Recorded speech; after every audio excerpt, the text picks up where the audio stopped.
Hello dear student, here I am Sangeeta. Today in this lecture we will be discussing about the chapter number 9, that is the living organisms and their surrounding of class 6. Last time we have studied about the characteristics of living organisms with the 5 points. 5 points के साथ में हम लोगों ने complete किया था, that is cellular organization, then nutrition, then growth and respiration के बारे में पढ़ा था. आज हम कैरेक्टरिस्टिक्स ऑफ लिविंग ऑर्गेनिजम्स में से दैट इज हम 5th टॉपिक पढ़ने वाले, दैट इज एक्सक्रीशन क्या होता है. सेलुलर ऑर्गेनाइजेशन हमने पढ़ लिया था, वहाँ पे हमने देखा था कि जो सेल है वेरियस फंक्शन परफॉर्म करता है, जैसे कि रेस्पिरेशन हो गया, न्यूट्रिशन हो गया एंड एक्सक्रीशन हो गया. अब एक्सक्रीशन का मतलब क्या होता है, जैसे कि the removal of waste material और टॉक्सिक मटेरियल, जो भी हमारे बॉडी में से जो टॉक्सिक मटेरियल होगा या तो फिर वेस्ट मटेरियल होगा रिमूव हो जा रहा है, then it is known as to be an excretion. In human, जैसे कि ह्यूमन में excreted, it is excreted in form of, अब हमारे बॉडी में से जो एक्सक्रीशंस होते हैं वो किस टाइप का होता है, that is excreted in form of sweat, that is पसीना जो होता है उसके थ्रू, या तो फिर यूरिन, या तो फिर कार्बन डाइऑक्साइड, या तो फिर faeces. Faeces is a that is semi solid, जो सेमी सॉलिड वेस्ट होता है हमारे बॉडी में से वो रिमूव होना, that it is known as to be in faeces. Carbon dioxide तो आपको पता ही है, जो हम कार्बन ऑक्सीजन इनहेल करते तो उस वक्त क्या होता है, कार्बन डाइऑक्साइड जो रहता है वो एक्सेल हो जाता है, तो दैट इज कार्बन डाइऑक्साइड भी क्या हो गया, एक एक्सक्रीटेड वेस्ट फॉर्म हो गया जो हमारे बॉडी में से रिमूव हो रहा है. जो हमारे बॉडी के लिए ज़रूरत नहीं है वो सारे चीज़ें हम किस में कंसिडर करेंगे, वेस्ट मटेरियल में कंसिडर करेंगे, और वही वेस्ट मटेरियल हमारे बॉडी में से रिमूव हो रहा है, then it is known as to be an excretion. अब यूनिसेल्युलर ऑर्गेनिजम्स जैसे कि अमीबा, ईस्ट, ये सब क्या करते हैं, अपना जो वेस्ट होता है वो उनके बॉडी के सरफेस में से ही रिमूव करते हैं. ये जो इनका बॉडी रहता है, जैसे कि इधर मैंने अमीबा का कोई एग्जांपल लिया, अगर उनका जो वेस्ट होगा वो क्या करेंगे, बॉडी के सरफेस में से ही वो रिमूव कर देंगे, ओपन होंगे एंड देन वो रिमूव कर देंगे. Then it is a process कि वो अपना जो एक्सक्रीटेड वेस्ट है वो किस तरीके से रिमूव करते हैं, उनके बॉडी के सरफेस में से ही रिमूव करते हैं. नाउ प्लांट में अगर हम देखें, प्लांट भी एक small amount of carbon dioxide जो है वो रिलीज करता है, जैसे कि नाइट टाइम में प्लांट जो रहता है उसका प्रोसेस जो रहता है वो उल्टा हो जाता है. डे टाइम में वो क्या परफॉर्म करता है, फोटोसिंथेसिस परफॉर्म करता है, जिसमें वो ऑक्सीजन इनहेल करता है, ऑक्सीजन रिलीज करता है और कार्बन डाइऑक्साइड इनहेल करता है. और वेरेज नाइट के टाइम पे क्या होता है, वो कार्बन डाइऑक्साइड को रिलीज करता है और ऑक्सीजन को इनहेल करता है. रात के टाइम पे वो रेस्पिरेशन करता है और दिन के टाइम पे वो फोटोसिंथेसिस करता है. तो प्लांट जो है वो small amount of carbon dioxide और वाटर वेपर जो रहते हैं उनके बॉडी में से, जो अगर एक्सेस अमाउंट ऑफ वाटर हमने प्लांट को दे दिया है तो क्या करेगा, वो उसको भी रिमूव करवाएगा ना, क्योंकि उसको ज़्यादा वाटर तो नहीं चाहिए होगा, जितना क्वांटिटी में उसको वाटर चाहिए उतना ही लेगा.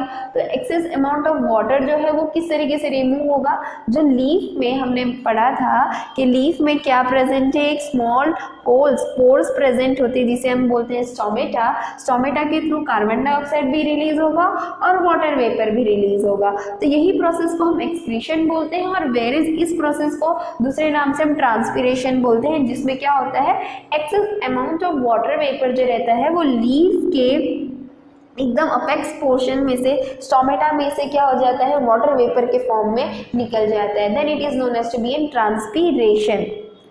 नाउ इन सम प्लांट, कुछ प्लांट्स में क्या होता है, जो वेस्ट होता है उनका किस फॉर्म में रहता है, दैट इज गम के फॉर्म में, या तो फिर एकदम थिक फ्लूइड के फॉर्म में रहते हैं, जिसे हम क्या बोलते हैं, लेटेक्स के फॉर्म में से उनके बॉडी में से निकलता है. कभी आपने देखा होगा, अगर आपने लीफ को अगर ब्रेक डाउन किया तो उसमें से एक liquid milky like substance remove होता है, तो दैट लाइक सब्सटेंस. और तो और अगर आपने गम अगर यूज़ किया हो तो वो जो ट्री के ब्रांचेस में से हम क्या करते हैं, उसको कट करते तो उसमें से एक लिक्विड निकलता है, तो that is known as to be an latex. तो वही लेटेक्स जो रहता है वो भी उनके बॉडी का एक्सक्रीटेड वेस्ट ही होता है, उसको भी वो रिमूव करवाने के लिए हम उस प्रोसेस को बोलते हैं एक्सक्रीशन. नाउ टॉपिक नंबर 6 है, दैट इज रिप्रोडक्शन. रिप्रोडक्शन क्या होता है, जितने भी लिविंग ऑर्गेनिजम्स हैं वो क्या करते हैं, रिप्रोड्यूस करते हैं, ताकि क्या आ सके, उनके आगे वाले generation that is baby form कर सके. यही प्रोसेस को हम क्या बोलते हैं, रिप्रोडक्शन बोलते हैं. नाउ मूवमेंट का मतलब क्या होता है, एक जगह से दूसरी जगह पे जाना, दैट इज लोकोमोट करना, that it is known as to be an movement. तो क्या प्लांट मूवमेंट करते हैं, नहीं. सो वैसे टाइप के एनिमल्स, वैसे टाइप के हम क्या बोलेंगे, उनको लिविंग ऑर्गेनिजम्स कंसिडर करेंगे कि नहीं करेंगे? बाकी तो सारे प्रोसेस वो कर रहे हैं ना, उनकी ग्रोथ हो रही है, उनकी बॉडी जो है वो उनकी इंक्रीज हो रही है, न्यूट्रिशन फॉर्म कर रहे हैं, एंड देन सेलुलर ऑर्गेनाइजेशन भी परफॉर्म कर रहे हैं, तो प्लांट को हम लिविंग ऑर्गेनिज्म ही मानेंगे। Now animal shows movement but plants do not move. अब एनिमल्स तो मूवमेंट दिखाते हैं, पर प्लांट का क्या? पर उनमें से भी कुछ कुछ जो फ्लावर्स रहते हैं, कुछ कुछ जो प्लांट्स के फ्लावर्स रहते हैं, वो क्या करते हैं, सनलाइट की ओर ज़्यादा रिस्पॉन्स देते हैं। सनलाइट जिस तरफ होगा वो उस तरफ उनका डायरेक्शन हो जाएगा। जैसे कि सनफ्लावर जो रहता है, अगर जहाँ पे सनलाइट जो ज़्यादा पड़े तो उसका जो फेस होता है वो उस तरफ कर लेता है। तो then it is known as to be an stimuli. जिस सराउंडिंग में वो है उस तरफ से वो लोग रिस्पॉन्स करें, अपने आप को रिस्पॉन्ड करें, then it is known as to be an stimuli. तो कुछ कुछ फ्लावर्स होते हैं जो मूवमेंट दिखाते हैं सन के डायरेक्शन में, और कुछ एनिमल्स हैं जो, ऐसे तो सारे एनिमल्स मूवमेंट करते हैं, पर उसमें से भी एक्सेप्शंस हो जाते हैं कि कुछ कुछ एनिमल्स जो है वो मूवमेंट नहीं दिखाते। जैसे कि sponges and coral. Sponges and coral जो है वो वाटर एनिमल्स हैं, वो वाटर में देखने को मिलते हैं, और वो जो है वो मूवमेंट नहीं करते हैं। नाउ क्वेश्चन पॉइंट नंबर 8 है हमारा, that is response to the stimuli. Stimuli की तरफ रिस्पॉन्स करना।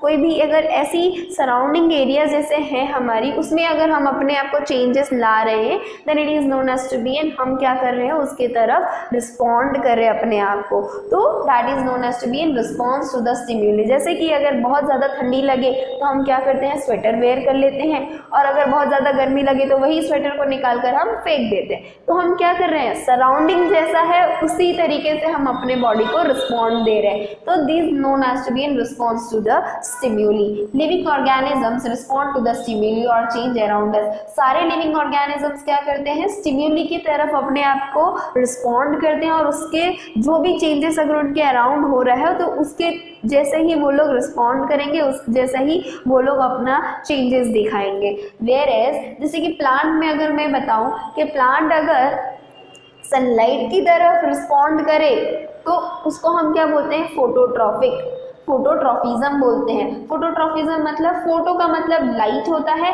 अगर लाइट की तरफ कोई प्लांट अगर अपने आप को रिस्पॉन्ड कर रहा है, then it is known as to be an phototropism. और जैसे कि प्लांट के जो रूट्स होते हैं वो क्या करते हैं, सॉइल की तरफ ही जाते हैं। तो अगर जो भी चीज़ें सॉइल की तरफ, प्लांट में जो भी चीज़ें सॉइल की तरफ रिस्पॉन्ड करती हैं उसको हम बोलते हैं जियोट्रॉफिज्म। जियो का मतलब होता है land, and trophic means that is response. तो किसकी तरफ रिस्पॉन्स करना, सॉइल की तरफ या तो फिर लैंड की तरफ रिस्पॉन्स करना, then it is known as to be in geotropisms. और तो और कुछ ऐसे लीव्स होते हैं, अगर हम उनको टच करें तो उनके जो लीव्स होते हैं वो कर्ल्स हो जाते हैं, दैट इज वो फोल्ड हो जाते हैं। तो that response is known as to be an another thing.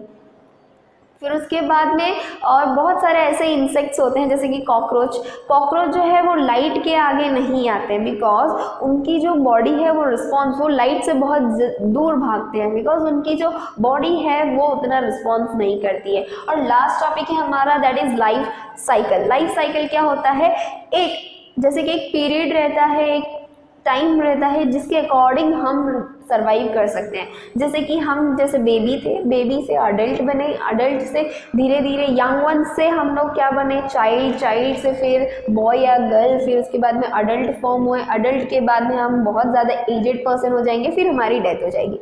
तो ये क्या हो गया, एक साइकिल हो गई, और ये लाइफ की एक साइकिल हो गई। तो एक लिमिटेड लाइफ स्पैन होती है, अगर जैसे कि ह्यूमंस का लाइफ स्पैन होता है 80 to 70 to 80 के बीच में ही वो सर्वाइव कर सकते हैं। तो 80 तक का लास्ट है, 80 के बाद उनकी डेथ होनी ही होनी है। सो दैट होल प्रोसेस, और उन्होंने अपने लाइफ में कितने अप एंड डाउन्स देखे हैं, उनमें क्या चेंजेस है, उनके बॉडी में क्या चेंजेस है, वो सारी चीज़ें को हम किस में कंक्लूड करते हैं, लाइफ साइकिल में कंक्लूड करते हैं। तो here we have completed our chapter.